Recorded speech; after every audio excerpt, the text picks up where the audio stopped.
Assalamualaikum warahmatullahi wabarakatuh. Perkenalkan, saya Dasya Fitri, NPM 1901101074 dari kelas manajemen 19B akan membahas mengenai poster yang telah saya buat tentang PT Hyundai Indonesia Motor.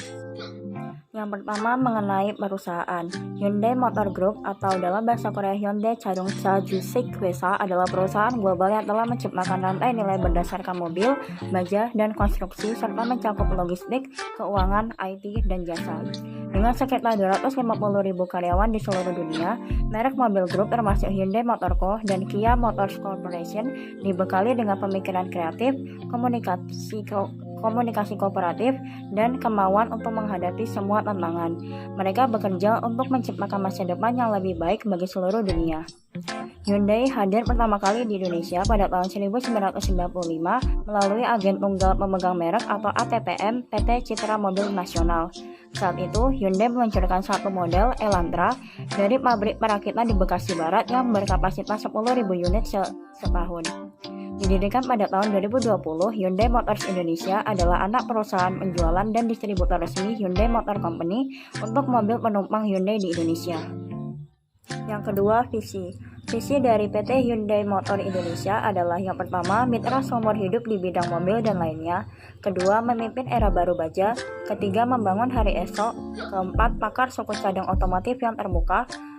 Dan kelima, jaringan kepuasan pelanggan yang sempurna. Selanjutnya, struktur organisasi PT Hyundai Indonesia Motor. Yang pertama ada Presiden Direktur, kedua Departemen Produksi, ketiga Divisi Trim Shop, dan yang keempat Departemen Quality Assurance. Investasi langsung. Perusahaan asal Korea Selatan ini telah berkomitmen untuk berinvestasi sebesar 1,55 miliar US dollar di Indonesia. Rencana tersebut diungkapkan saat Presiden Joko Widodo mengunjungi pabrik Hyundai Motor Company atau HMC pada November lalu di Ulsan, Korea. Penandatanganan Memorandum of Understanding atau MOU antara pemerintah dan pihak HMC pun sudah dilakukan saat kunjungan tersebut.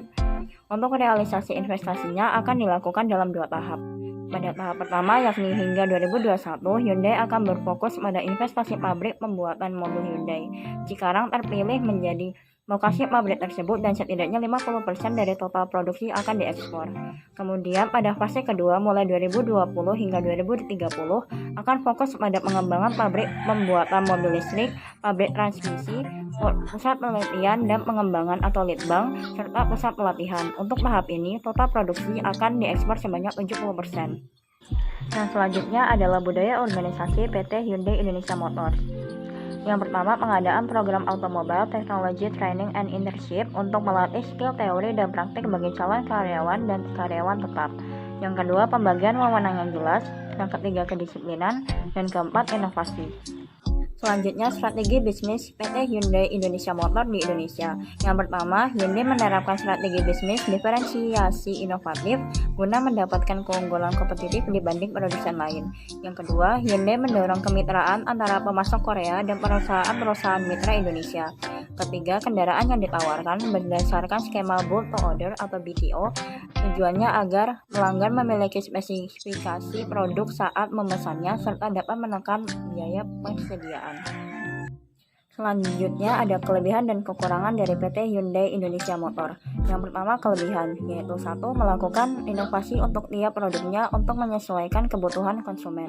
Kedua, menghasilkan produk dengan dasar diferensiasi inovatif agar dapat bersaing dengan para kompetitor. Ketiga, proses produksi yang maksimal sehingga dapat menghasilkan ribuan unit per hari. Keempat, mendukung gerakan sadar lingkungan. Kelima, berani mengambil langkah penuh resiko demi memperluas perkembangan perusahaan di beberapa negara. Yang selanjutnya ada kekurangan. Yang pertama, beberapa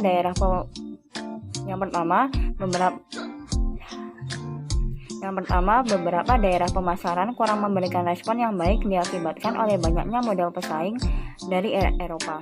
Yang kedua, beberapa model produk terlalu mahal harganya sehingga kurang mendapat respon. Yang ketiga, peningkatan proses pemasaran pada daerah-daerah yang kurang memberikan respon baik berjalan lambat. Keempat, peningkatan produk yang banyak. Kelima, lebih meningkatkan pengendalian internal dan eksternal.